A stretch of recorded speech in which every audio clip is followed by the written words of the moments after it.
Alors Dito, on a fini ce petit entraînement à la salle. Oui. Je te propose de parler un petit peu d'Ares. Ares t'a proposé un combat contre Sami Sana. Oui. Est-ce que tu peux nous dire toi de ce combat et de cette volonté de ce combat de la part de Ares? Ares, je pense, ils ont bien vu. Parce que Sami Sana, c'est une étoile montante, c'est un très bon. Il a boxé Yod Sankla, il a fait des organisations comme le Thai Fight, comme moi-même aussi. Et du coup, depuis ce moment-là, il y avait quand même ces infos qui circulaient. Pourquoi pas Expedito vice Sami Sana? Est-ce que 10 ans plus tard, ben voilà, on va se retrouver? Bon, moi je parle de la boxe thaï parce que je suis dedans. Après, je pense que tous les boxeurs ou tous les sportifs à haut niveau ont ce genre de pensée, à cette mentalité. Parce que ben, le sport, ça ramène à cette humilité. Bien sûr, et puis ils connaissent le goût du travail. Exactement. Moi, comme on a parlé un petit peu tout à l'heure, moi j'adore l'évolution du combat.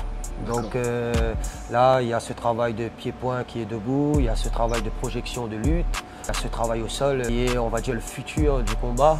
Franchement, ça c'est un ordre de combat, c'est spectaculaire. En tout cas, c'est beaucoup de ressentis positifs, Ouais. c'est beaucoup d'émulation. Ouais. Je pense que ça se verra sur le combat. Bien sûr, après, ben, moi aussi, cette expérience-là aussi, ben, c'est ce que je fais depuis un bon moment. C'est de montrer que sur notre petit caillou à La Réunion, c'est possible de faire les choses à travers le sport. Dito, toi je sais que tu as eu une expérience du coup avec UFC, quand tu as pu affronter Wilfried Selay.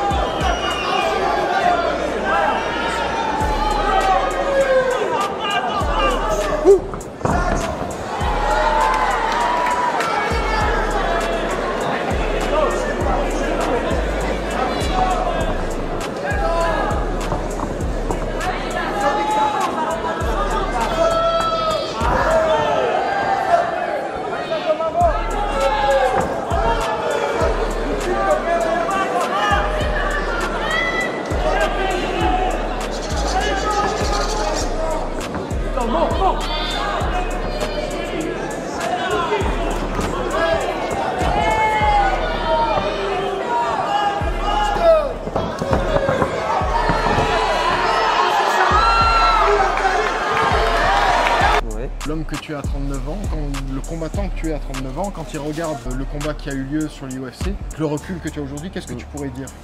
À l'UFC, j'avais pas mal de retenues parce que franchement, c'était mon premier combat ben, dans une autre dimension avec le sol et tout. Et j'avais pas vraiment cette expérience au sol. J'avais une défense déjà par rapport à un boxeur, il a cet instinct de survie. Cette tridimensionnalité, le fait de pouvoir aller chercher à la fois sur le pied-point, à la fois sur les projections, à la fois sur ce travail au sol et cette liaison qui existe entre ces différentes dimensions. Oui. Toi, on a eu l'occasion d'en parler en aparté, je sais que c'est quelque chose qui te plaît, Oui. c'est quelque chose qui te motive, que tu as tendance à aller chercher, puisque tu vas, je te vois, hein, tu es avide de savoir, hein, tu vas demander, et puis tu arrives à assimiler assez vite les choses. Dans tes cours aujourd'hui, dans ce que tu donnes, parce que je sais que tu es aussi animateur sportif, comment est-ce que ça se ressent? Ben, après, les jeunes en général, quand ils s'entraînent avec moi, ça se voit direct parce que moi, quand je donne un travail, moi, je montre tout ce que je sais. Donc, après, ben, dans l'art du combat, ce qui est bien, c'est d'apprendre tous les paramètres de distance. Demain, tu croises un boxeur anglais, et ben, c'est simple, tu le colles au corps, tu lui fais une projection, ça y est, il est parti. Tu croises un mec qui est en boxe thaï, tu sais très bien qu'en projection, en combat debout, ça va être très dur, tu le ramènes au sol et tu le fais sa fête. Tu as un gars au sol, tu sais qu'il n'est pas trop fort debout, et ben tu le tiens à distance et tu fais ton combat debout. Donc ces paramètres de distance, pour moi c'est génial, c'est chouette de pouvoir trouver chaque solution à chaque problème. C'est un peu un jeu d'échecs en fait. Ouais, c'est ça exactement. Ce que je te propose maintenant, c'est que pour terminer cette petite interview, on aille se promener. D'accord. On aille finir de discuter par rapport à ça, qu'on parle un petit peu de nos perspectives et nos visions qui peuvent être un peu plus intimes au niveau du combat et puis des messages qu'on peut donner. Ça te convient? Ouais, avec plaisir. Alors on va finir ce café tranquillement. Allez. Allez, à la tienne. À la res. À la res.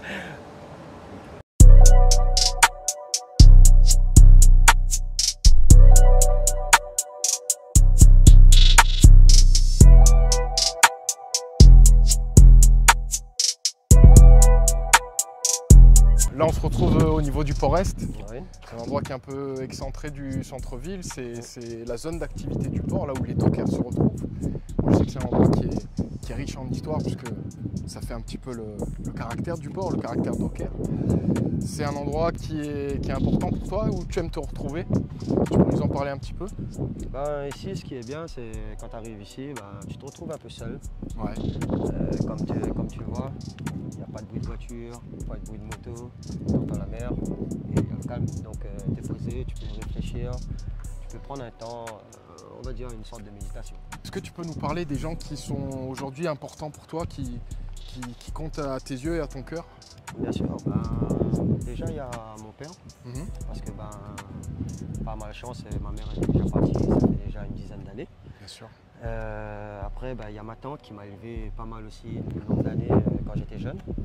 Et puis ben, aujourd'hui, j'ai ma famille, donc ma femme, mes enfants, sans oublier mes frères et mes amis.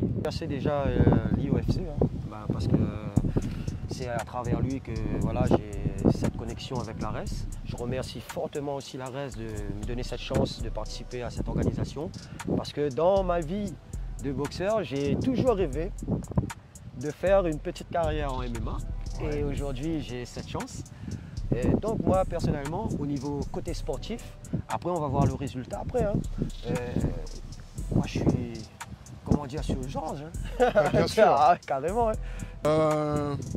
Le combat arrive. Oui. Vous allez vous rencontrer, il va y avoir la pesée, il va y avoir la conférence de presse. Oui. Est-ce que aujourd'hui, à l'étape où on est aujourd'hui, tu as un petit message à faire passer à ton adversaire, en regardant la caméra bien sûr? Bien sûr. Bah écoute, Sami Sana, je pense que toi et moi, on le sait, ça fait longtemps. Donc ce jour-là, ça va être très chaud pour toi, ça va être très chaud pour moi. Mais personnellement, on ne va pas lâcher, il va rester qu'un, et ce sera moi.